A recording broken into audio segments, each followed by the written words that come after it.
তরুণ ভোটারদের কাছে টানতে মরিয়া বিএনপি। এমন লক্ষ্য সামনে রেখে শুরু হলো দলটির 8 দিনের কর্মসূচি। প্রথম দিনে চট্টগ্রামে আয়োজন করা হয় তারুণ্যের সেমিনার।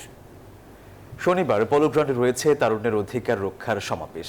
এরপর খুলনা, বগুড়া ও ঢাকাতেও হবে একই ধরনের আয়োজন। সংশ্লিষ্টরা বলছেন, এই ধরনের আয়োজন তৃণমূলে বিএনপির গ্রহণযোগ্যতা বাড়াবে।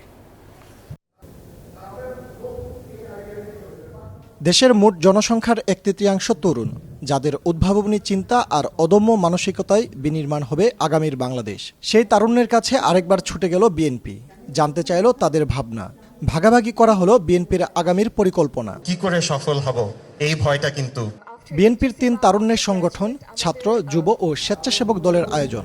তারুণ্যের ভবিষ্যৎ ভাবনা, ভবিষ্যৎ বাংলাদেশ শীর্ষক প্রথম সেমিনার অনুষ্ঠিত হলো চট্টগ্রামে।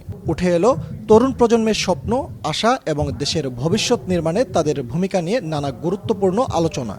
In the presence of many educators in the panel, আপনাদের রেকমেন্ডেশনটা কি হবে so that we are prepared to get into the job field to acquire the necessary experience that we need at this graduate level? আমি মনে করি শিক্ষা হতে হবে জীবনধর্মী, শিক্ষা হতে হবে শুধু মুখস্থ বিদ্যা নয়, শিক্ষা হতে হবে আপনাকে এনলাইটেন করবে, আপনাকে আলোকিত করবে। অনুষ্ঠানে বিএনপি নেতা আমির খসরু মাহমুদ চৌধুরী বলেন, বান্ডেল থাকলে প্রতি সেনমানিতে টাকা বাঁচবে। বিকাশ সেনমানি বান্ডেল কিনে জিতুন প্রতি লেনদেনে। শুধু রাজনীতিতে নয়, অর্থনীতিতেও গণতন্ত্রায়ন করতে হবে। সবার জন্য নিশ্চিত করতে হবে সমান সুযোগ। বাংলাদেশে যারা বিনিয়োগ করতে আসবে, প্রত্যেকটি ইনভেস্টরের জন্য আমরা বিদেশ থেকে একজন করে ক্যাপ্টেন নিয়োগ করব।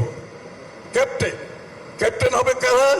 আমাদের এই যে তোমাদের মতো, আপনাদের মতো ইয়াং ছেলে মেয়েরা, শিক্ষিত, smart, intelligent. You will be the captain.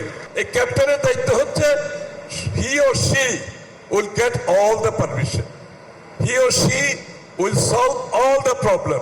Investor কিছু করতে হবে না। ইনভেস্টর শুধু ওর মনিটরে কোরিয়াতে বসে, চায়নাতে বসে, জাপানে বসে ইনভেস্টর দেখবে যে তার প্রগ্রেসটা কি হচ্ছে।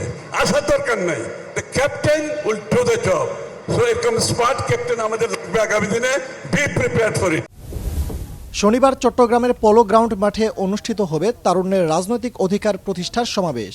রাজনীতি বিশ্লেষকরা মনে করছেন, প্রথাগত রাজনীতির বাইরে গিয়ে তরুণদের সম্পৃক্ত করার এমন উদ্যোগ বিএনপিকে তৃণমূলে বিশ্বাসযোগ্য করে তুলবে। রাজনীতিতে আগ্রহ বাড়বে তরুণদের।